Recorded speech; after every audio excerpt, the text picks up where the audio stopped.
Okay, welcome to part 2 of NEPA Politics, the synopsis of the council meeting that occurred at Dickson City September 14th, 2021. The first item on the agenda was that there was a resignation from the Recreational Authority at the Civic Center, so there is an opening for a member of the Recreational Authority that oversees the Civic Center in Dickson City. Council won't make an appointment until next month, 30 days.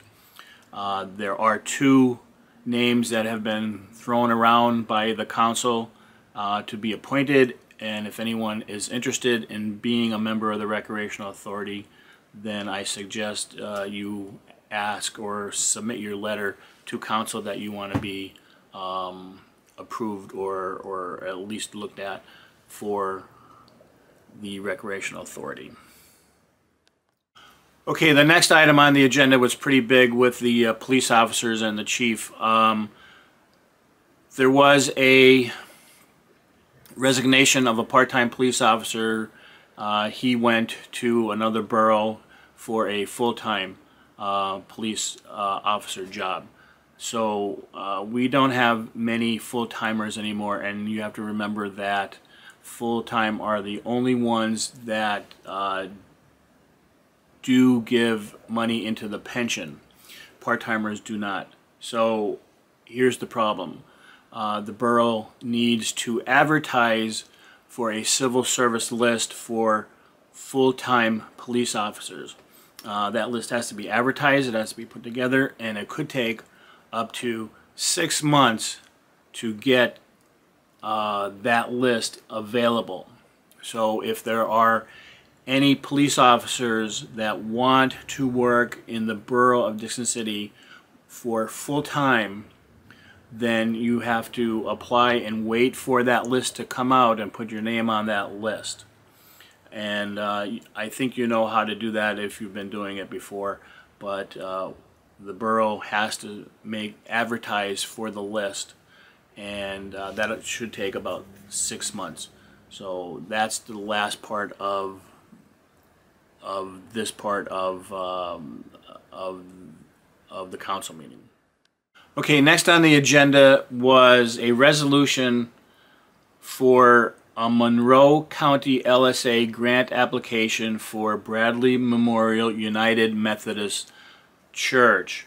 The church needs $98,000 to replace the windows, and the borough of Dickson needed to pass a resolution saying that yes, they just approve the application for the $98,000. The borough is not giving any money away. They're not paying for any of the windows.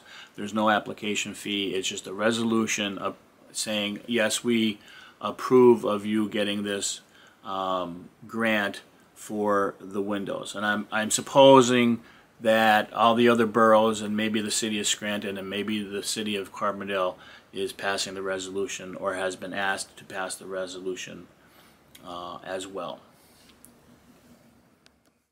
Okay, another item on the agenda was a resolution for the Lackawanna County Board of Commissioners to submit an application for 2021 CDBG funds for Crystal Park improvements, and what that is basically handicap parking and handicap pathways to the ball field and to the park itself.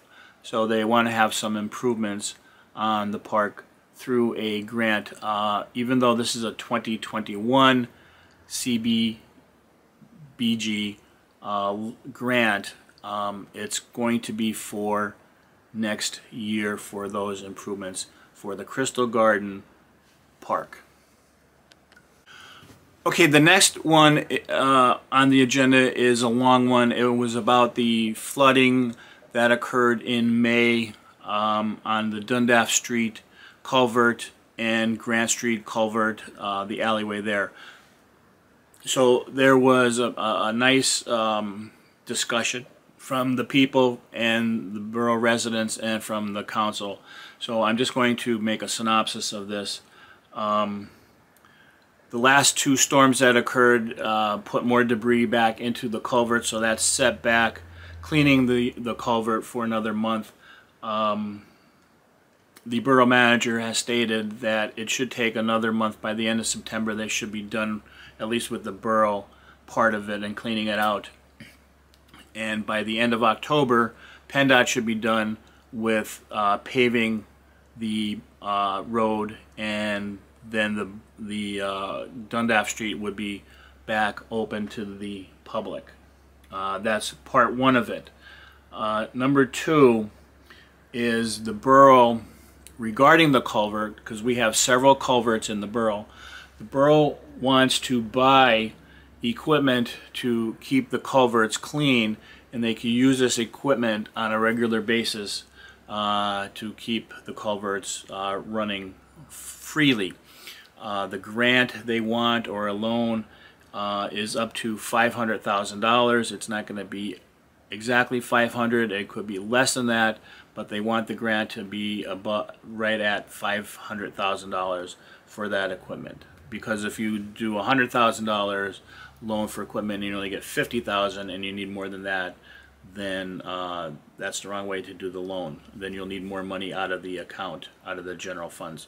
So they're going to try and get a loan or a grant for $500,000 and see how much money they can get for this equipment.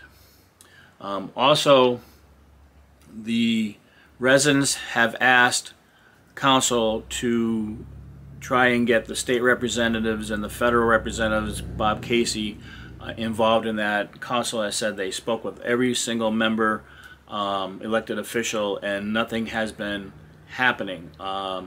So again, the residents said, well, please try and push them again. So the council president has said they're going to resend the letters to all the state and federal representatives to see what they could do about getting money for the people who were affected by these floods, by this culvert exploding with all the water coming down. Okay, so hopefully that'll work out for these residents. Okay, and almost lastly, I believe they discussed and made a motion to get a grant submission for flood mitigation, which means it's a flood grant, so that the grant could help pay for some of this equipment and the time to repair the culverts and get rid of all the debris, and to see about any that flood grant to buy the equipment that the borough needs to keep these culverts clean. Okay, so that was also discussed. Okay, and then lastly, what I want to talk about is the discussion that the residents had for the Dundas Street project with the culverts that exploded in May.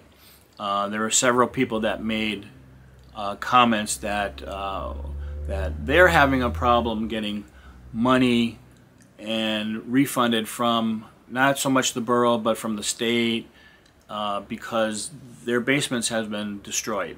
Okay, all their furniture, their heating equipment, their air conditioning equipment just all got destroyed. And some have the money to repair it, some don't, and it's a shame. And they've been pressing the borough to get some kind of money so that they can have some kind of relief, so that these residents don't get bankrupt every time this culvert explodes or we start getting some more intense rain every now and then. Okay, so the residents come to these meetings every month and want updates, and it's basically the same. The borough's doing everything they can. The state and federal government is just not doing much for the residents at all. And then there was another resident up on top of Sunset and Roberts Drive.